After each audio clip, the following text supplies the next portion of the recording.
ఈ 14 ఇళ్ళు ఏ విధంగా కూలగొడతారు మీరు? మీరు అన్యాయం చేశారు కాబట్టి ఆ 14 కుటుంబాలకు దాదాపుగా 50 కోట్ల ఆస్తి నష్టం చేశారు మీరు. కాబట్టి వెంటనే హైకోర్టు స్పందించి ఆ రోజు మేము మాజీ అడ్వకేట్ జనరల్ శ్రీరామ్ గారిని పెట్టుకొని హైకోర్టుకు పోవడము, స్టేటస్ కో తీసుకొని రావడం జరిగింది. ఇది ఈ 111 పేజీల నివేదికలు కలెక్టర్ గారికి, డీఐజీ గారికి, ఎస్పీ గారికి పంపడం జరుగుతుంది. ఇందులో ఏముందో చూడండి. ఎత్తేరిందంటే ఘాట్లో కట్టేయండి అనేటువంటి విధానం కరెక్ట్ కాదు. పైన కోర్టు ఆర్డర్ ఇచ్చింది, ఒకరు మహేందర్ రెడ్డి అని ఒక లాయరు, కొంతమంది పిటిషనర్స్ మేము వాళ్ళు ల్యాండ్ గ్రాబింగ్ కోర్టు ప్రకారం పోతామని కన్సెంట్ ఇవ్వడం వల్ల వాళ్ళు తెచ్చుకున్నారు. అంటే ఇందులో కూడా కొంతమందిని లోపరుచుకొని వీళ్ళ ద్వారా ఒకరిద్దరి ద్వారా కన్సెంట్ తెచ్చుకొని మొత్తం ఆడున్న 4.5 ఎకరాలోను 4 ఎకరాల 68 సెంట్లలో ఉన్న ఇల్లు కొట్టేసేటువంటి ప్రయత్నం మీరు చేస్తుంటే అడ్డుకున్నాం. ప్రజల పక్షాన్ని నిలబడినాం. లోకేష్ గారు ఇంటర్ఫియర్ కానీ కళ్ళు తెరుచుకోండి, ఏం జరుగుతుంది ఈ ప్రాంతంలో. మొన్న ఇదే 14 సెంట్లకు సంబంధించిన 68 సెంట్లు 14 ఇండ్లకు సంబంధించి డెమాలిష్ అయినాయో ఆ 68 సెంట్ల భూమి దగ్గరికి ఒక లాయర్ని తీసుకొచ్చి శ్రావణ్ కుమార్ అనే వ్యక్తి మరో కొత్త బిచ్చగాన్ని తీసుకొని వచ్చి శరబారెడ్డి అంట మరో కొత్త బిచ్చగాన్ని తీసుకొచ్చి అక్కడ ఉన్నటువంటి బాధితులను బెదిరిస్తా, అడ్డుకోబోయిన ప్రజల్ని బెదిరిస్తా తోస్తూ ఉన్నారు. పోలీసుల వారి వద్దకి డీఐజీ గారికి మెసేజ్ పెట్టాం, ఎస్పీ గారికి మెసేజ్ పెట్టాం, కలెక్టర్ గారికి మెసేజ్ పెట్టాం, అందరు రెస్పాండ్ అయినారు. సిఐ గారి దగ్గరికి మా పేరూరు నాగిరెడ్డి గారు, మా అడ్వకేట్ గారు, మా లీగల్ సెల్ నాయకులు వెళ్ళారు, బాధితులు వెళ్ళారు. తర్వాత చాలాసేపు 1-2 గంటలు గందరగోళం నడిచిన తర్వాత పోలీసు వారు అక్కడికి వెళ్ళి ఇక్కడ ఎవరు మీరు దీంట్లోకి రావడానికి లేదు, ఇరుపక్షాలు కూడా దీంట్లోకి రాకూడదు అనేసి చెప్పడం జరిగింది. ఒక ఫోన్ చేయగానే ఇట్లా జరుగుతుంది అన్నప్పుడే స్పందించాల్సినటువంటి పోలీసులు 2 గంటలు టైం తీసుకున్నారు. అంటే బలమున్నోడిదే రాజ్యం నిరూపించాలనే వాడు వచ్చినోడు ఈ బాధితులకు చెప్తా అన్నాడంట, అంతా మేము మాట్లాడేసుకున్నాం, మా కోర్టు ఆర్డర్ వచ్చేస్తుంది, మాకు అంతా మాట్లాడేసుకున్నాము, శ్రీరామ్కు 60 ప్రకాష్ రెడ్డికి 40 అని చెప్తానాడంట వాడు 420. అరే నీ అబ్బా జాగిరారా నువ్వు నేను పంచుకునేదానికి? ప్రజల సొమ్మరా 14 మంది వాళ్ళ జీవితకాల కష్టము, వాళ్ళ కాళ్ళు మొక్కి మీ ప్రభుత్వము మీ యంత్రాంగము ఇక్కడున్న ప్రజాప్రతినిధి వాళ్ళ కాళ్ళు మొక్కి తప్పు చేసినామనేసి వాళ్ళకి క్షమించమని కోరి వాళ్ళకి ఇల్లు కట్టించిన రోజే వాళ్ళకి న్యాయం జరిగినట్లు. అంతవరకు కూడా పోరాటానికి తోపుదొత్తి ప్రకాష్ రెడ్డి ఉంటాడు. ఇటువంటి దుర్మార్గాలు జరుగుతున్నప్పుడు మీరు కళ్ళు తెరిచి లోకేష్ గారు మీరు దీనిపైన స్పందించాలా. ఆర్డీటీకి అన్యాయం చేశారు, ఆర్డీటీకి మీరు అన్యాయం చేశారు. ప్రజా సంఘాలు బయటకు వచ్చినాయి, దళిత సంఘాలు బయటకు వచ్చినాయి, వీధుల్లోకి వచ్చినారు, వేలాది జనం ప్రజలు తిరగబడ్డారు మీ మీద, మీరు స్పందించినారు. తప్పు చేసినామో ఆర్డీటీ విషయంలో మేము మతాలు చూడటం కరెక్ట్ కాదు, ఆర్డీటీ వారు ఎక్కడైనా కానీ మతాలు మారమని ఎక్కడైనా కానీ ప్రేరేపించింది ఉందా? ఫాదర్ ఫెర్రర్ అంటే భగవత్ స్వరూపుడు, Bhagwan Sathya Sai Baba, father Ferrer, doctor YS Rajasekhara Reddy ఈ జిల్లాకు ఈ త్రిమూర్తులు లాంటి వాళ్ళని ఎప్పుడు కూడా ఈ జిల్లా మర్చిపోలేదు.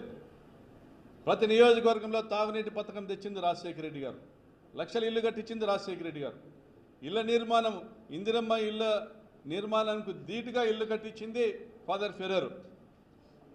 ప్రభుత్వం డ్రింకింగ్ వాటర్ స్కీమ్స్ తీసుకొని రాకముందే ఎల్ఎన్టీ సత్యసాయి స్కీమ్ని ఏర్పాటు చేసింది భగవాన్ సత్యసాయిబాబు గారు. వేలాది చెక్ డ్యాములు కట్టి ఈ ప్రాంతంలో భూగర్భ జలాలు పెంచేటువంటి కార్యక్రమం చేసింది ఫాదర్ ఫెర్రర్ గారు. మరి అటువంటి ఆర్డీటీని కూకటి వేళ్లతో పెకలించేటువంటి ప్రయత్నం చేసింది మీ మతతత్వ బీజేపీ పార్టీ. ప్రజలు తిరగబడితే మీరు స్పందించినారు. మా పార్టీ నాయకులు రంగయ్య గారు అనేక మంది దాని మీద ఆందోళనలు చేసినారు. మేమందరం కూడా మీడియా ముఖంగా ఇది ప్రశ్నించినాం, మీరు స్పందించినారు. దానికి సంబంధించినటువంటి రెన్యువల్స్ కూడా చేసేటువంటి కార్యక్రమంలో మీ వంతు పాత్ర కూడా పోషించినారు. అదేవిధంగా రాప్తా నియోజకవర్గంలో జరుగుతున్న అన్యాయాలు మీరు గమనించాలా, స్పందించాలా. మీరు వేలాది మంది రైతులకు జరుగుతున్న అన్యాయము, పాపంపేట ప్రాంతంలో వేలాది దాదాపుగా 10,000 కుటుంబాలు ఈరోజు బిక్కున వాళ్ళు ఎదురు చూస్తున్నారు మాకు న్యాయం చేసేవాడు ఎవరని. మీ బినామీలు, మీ పరిటాల సునీత బినామీలు చేసుకున్నటువంటి రిజిస్ట్రేషన్ వల్ల ఈరోజు డబుల్ రిజిస్ట్రేషన్ అయింది కాబట్టి మేమేం చేయలేమండి అంటారు. మీ రిజిస్ట్రేషన్ ఆఫీసర్, జిల్లా రిజిస్టర్, మేమేం చేయలేం సార్, ఎవరైతే రిజిస్ట్రేషన్ చేసుకున్నారో వాళ్ళే వచ్చి దీన్ని రిజిస్ట్రేషన్ రద్దుపరచుకోవాలా లేదా కోర్టు రద్దుపరచాలా? కోర్టు న్యాయం చెప్పడానికి ఏళ్ళు పడుతుంది. మరి మీకు సంబంధించిన పరిటాల సునీతకు సంబంధించినటువంటి శ్రీరాములు, సుభాష్ రెడ్డి తదితరులు ఎవరైతే ఈ రిజిస్ట్రేషన్ చేసుకున్నారో 17 ఎకరాలు, రిజిస్టర్డ్ జీపీఏ చేసుకున్నారో 276 ఎకరాలు, ఇవి రద్దుపరిచేటువంటి బాధ్యత మీరు తీసుకోండి లోకేష్ గారు. ఇది రద్దుపరిచేటువంటి బాధ్యత మీరు తీసుకోండి. పాపంపేటలో 10,000 కుటుంబాలు బిక్కుమని బతుకుతాయి. ఈరోజు 14 ఇళ్ళు కూలగొట్టినారు. మొన్న వచ్చినోడు ఏం చెప్తున్నాడు, వాడు ఇవే కాదు ఇంకా మొత్తం పాపంపేట అంతా కూలుస్తామంటాడు. వాని తల నేల కూలుస్తాం తప్ప పాపంపేటలో ఒక ఇల్లు కూడా కూలనేవేమి, ఇంకా ఒక ఇల్లు కూడా. ఇంత దుర్మార్గంగా వ్యవహరిస్తా అంటే స్పందిస్తున్నాం, కడుపుకు అన్నం తింటున్నాం కాబట్టి, విశ్వాసం ఉంది కాబట్టి ప్రజలు ఒకసారి నన్ను ఎన్నుకున్నారని విశ్వాసం ఉంది కాబట్టి. మీకు విశ్వాసం ఉంటే, ప్రజల పట్ల మిమ్మల్ని గెలిపించినారు, ప్రభుత్వం మీకు ఇచ్చినారనే విశ్వాసం ఉంటే స్పందించండి. పాపంపేట విషయంలో మీరు ఇక్కడ జరుగుతున్న అరాచకాన్ని అరికట్టండి. వాడు ఎవరో చేపించుకున్న రిజిస్టర్డ్ జీపీఏ ఉంది, అది రద్దుపరచండి. 17 ఎకరాలు రిజిస్ట్రేషన్ చేసుకున్నాడు, అవి రద్దుపరిపించండి. వాళ్ళు పెట్టిన 1-2 కోట్ల ముష్టి వాళ్ళ కేసు మీరైనా రద్దుపరిపించమని మిమ్మల్ని విజ్ఞప్తి చేస్తున్నాం. అదేవిధంగా ప్రశ్నించే గొంతు లేనప్పుడు అరాచకం అనేది ప్రబలుతుంది. అది మీకే నష్టము.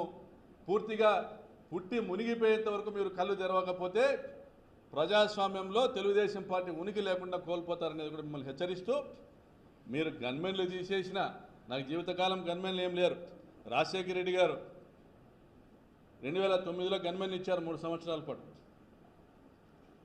జగన్మోహన్ రెడ్డి గారు 5 సంవత్సరాల పాటు గన్మెన్లు ఇచ్చారు. ఇప్పుడు మీ ప్రభుత్వంలో 2 సంవత్సరాలు, 10 సంవత్సరాల పాటు నా ప్రాణానికి ముప్పు ఉంది, భద్రత అవసరం అనేసి నివేదికలు ఇచ్చినటువంటి అదే ప్రభుత్వ కార్యాలయాలు, ఎస్పీ కార్యాలయమే ఈరోజు నాకు కనీసం నోటీస్ పంపకుండా,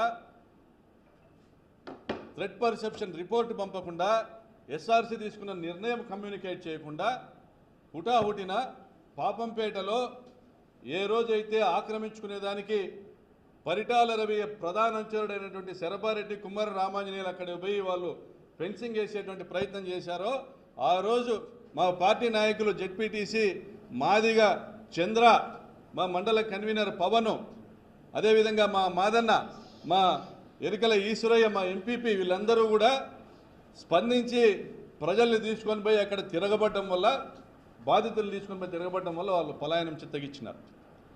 ఆ రోజే మీరు తీసుకున్న నిర్ణయం ఇది.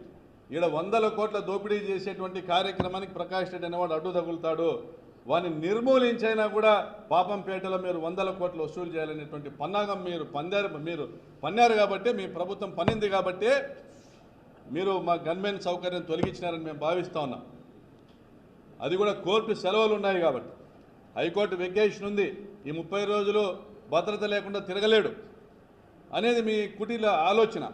అదేవిధంగా హైకోర్టు సెలవు ఉంది కాబట్టి 30 రోజులు ఈ బాధితుల పక్షాన న్యాయాన్ని పోరాడేదానికి అవకాశం ఉండదు, ఇప్పుడే కబ్జా చేయాలనేటువంటి మీ కింద ఉన్నటువంటి మీ నాయకుల కుటీల ఆలోచన. ఇటువంటి దుర్మార్గపు ఆలోచనలు మానుకోండి. మీరు కాకపోతే న్యాయస్థానం లేకపోతే ప్రజా కోర్టు ఉంది.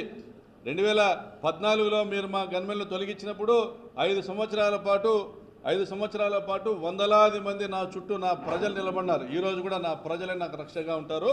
రాప్తాడు నియోజకవర్గంలో ఎక్కడ అన్యాయం జరిగినా ప్రశ్నిస్తూనే ఉంటాను. ఖబర్దార్ లోకేష్ బాబు.